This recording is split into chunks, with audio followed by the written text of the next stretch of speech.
Whatever happened to me happened because I've always been terrified of failure. I don't want as much to succeed as much as I don't want to fail. I come from a very normal, lower middle class family. I saw a lot of failure. My father was a beautiful man and the most successful failure in the world. My mother also failed to stay long enough with me to see me become a big movie star. We were quite poor actually, and let me tell you, poverty is not an ennobling experience at all. Poverty entails fear and stress and sometimes depression. I watched my parents go through this several times. At an early age after my parents died, I equated poverty with failure. I just didn't want to be poor. So when I got a chance to act in films, it wasn't out of any creative desire, I say this honestly. It was purely out of the fear of failure and poverty. Most of the films I signed were discards of better-known actors, and the producers could not find anyone else to do them. I did them all to make sure that I was working to avoid unemployment. The timing or something was right, I worked very hard, there were other people around it, and I became a big star. The films became big hits, which means sometimes our success is not the direct result of our actions, and let nobody tell you that. Success sometimes just happens, really. It is accidental, and we have to take credit for it. I do it sometimes sheerly out of embarrassment. So I believe the true path to success is through the fear of failure. If you aren't scared enough of failing, you're unlikely to succeed. It's not pleasant to fail, it's tough. All of us experience it. You will too, if you haven't already. So use it to succeed.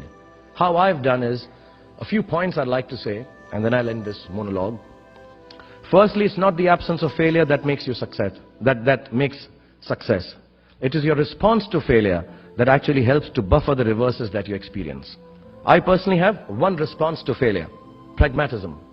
A recognition and belief that if one approach does not work, then the other will or might. Failure also gives me an incentive to greater exertion, harder work, which invariably leads to later success in most cases. Repeated failure has taught me to stop pretending I'm someone else. It's given me the clarity to stick to things that really matter to me instead of distracting me from my core. Failure also gets you to find who your real friends are. The true strength of your relationships only gets tested in the face of strong adversity. Overcoming some of my failures has made me discover that I have a strong will and more discipline than I suspected. It has helped me to have confidence in my ability to survive. Failure is an amazing teacher. There's a well-known story of this very successful man, and a reporter asked him, "Sir, how is it that you always succeed?" And he said, "Right decisions." I said, "How do you make right decisions?" And he says, "Experience." He says, "How do you get so experienced?" He says, "Wrong decisions and failure." So do fail, and it's all right to fail. You have to know and learn that life is not just a checklist of acquisitions, attainments, and fulfillments. Your qualifications and CVs don't really matter. Instead, life is difficult and complicated and beyond anyone's control. The humility to know it will help you survive its vicissitudes. This is the second big word that I'd learned. Yeah.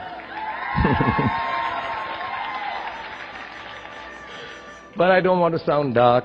My hope for all of you is that you retain a lifelong love of learning, that you never cease to dream exciting and inspiring dreams, and when you fail, you fail well enough to succeed the next time. Don't be afraid of being afraid. Be afraid of not facing your fears and failures. So remember, all boys and girls, that you're fortunate enough to be funambulists. You have an amazing set of punching bags. Your parents cherish them always. And failure is your fiendish friend. Keep him close. And as my son sent a message, don't take no shit from anybody. God bless you. Thank you very much.